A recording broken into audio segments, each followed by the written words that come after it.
Okay, well, thanks you all again for showing up for this event tonight.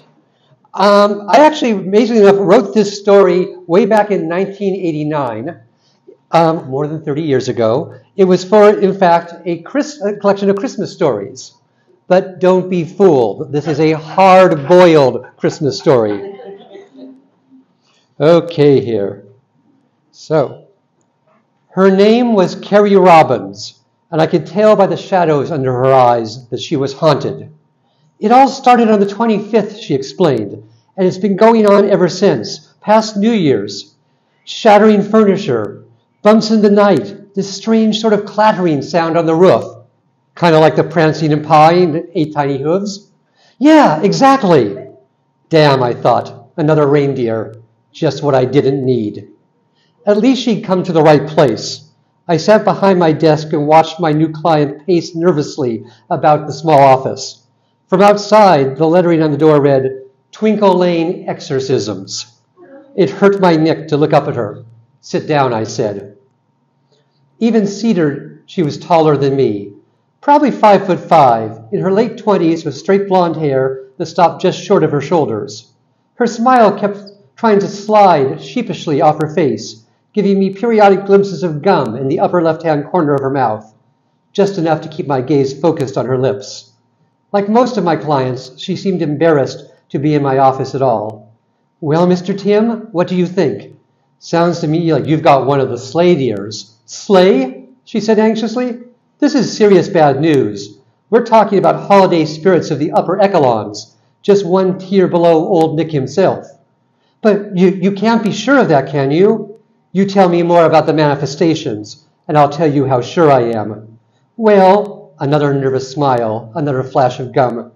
It was probably just my imagination, but the other night I thought I saw something outside my window, which is ridiculous because I live on the top floor of an 8-story housing project. Never mind that. What did you see? A light, a glow, this single blood-red ball of fire, like a huge burning eye.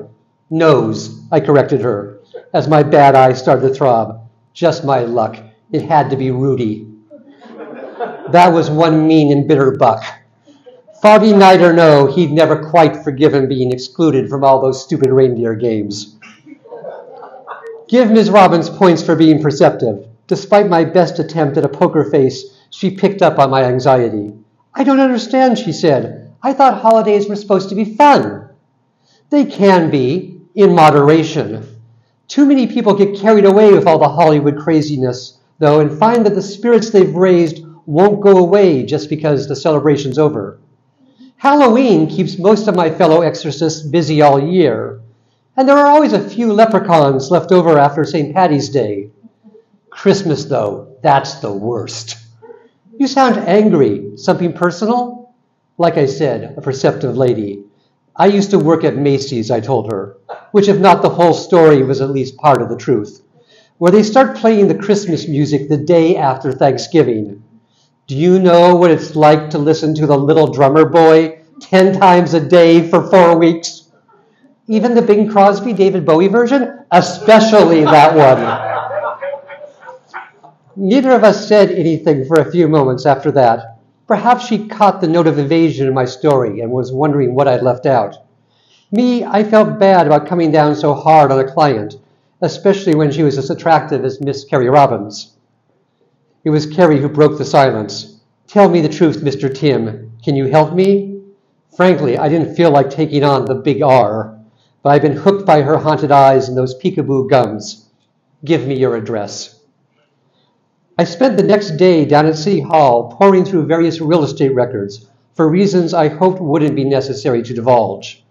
Shortly before nightfall, I limped over to Carrie's place, a relatively new apartment complex on the Lower East Side. Not as luxurious, but clean and fairly safe. I remembered she said she worked as a nurse's aide. She met me at the door of her apartment.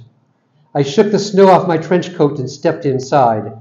You know, you don't have to stay for this, I said. Maybe you ought to go stay with a friend tonight. She shook her head. It's my apartment. I'm going to see this out. She had guts. Either that or she liked my company. Or maybe she was just afraid I'd rip her off. Ah, the dizzying complexities of modern life.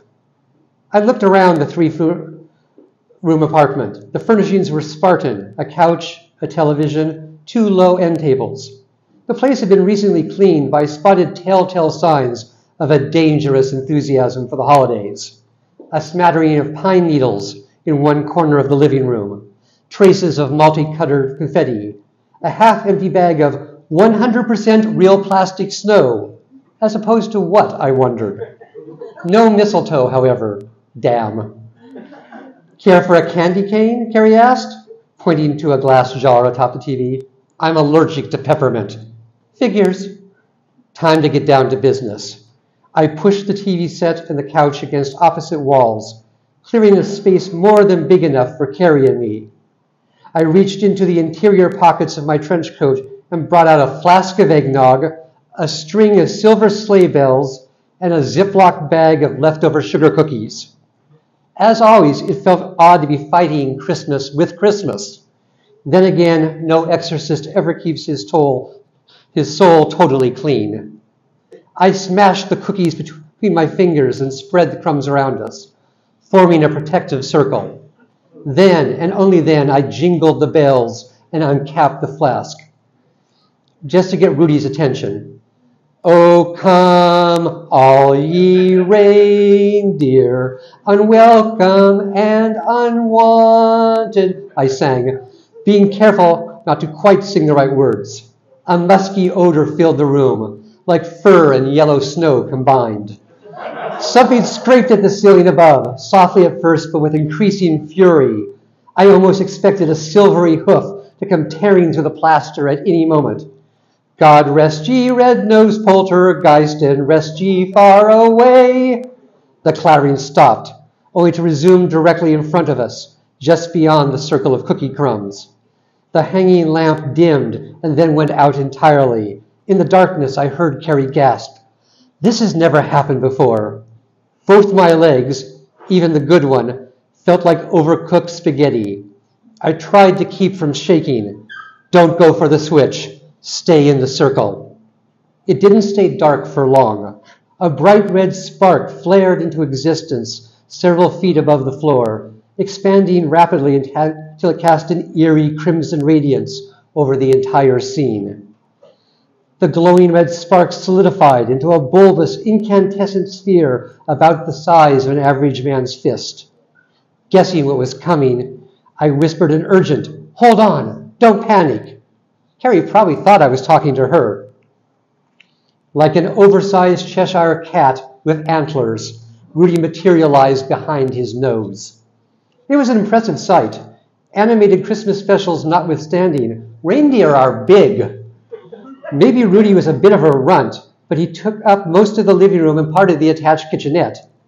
The jagged tines of his antlers grazed the ceiling, occasionally passing through the plaster without leaving any hole or tears behind. He snorted and stomped around us, passing over, around, and through the furniture. Carrie's eyes widened in either fear or confusion. But he's a ghost. Of course, you don't think he's been alive all these years.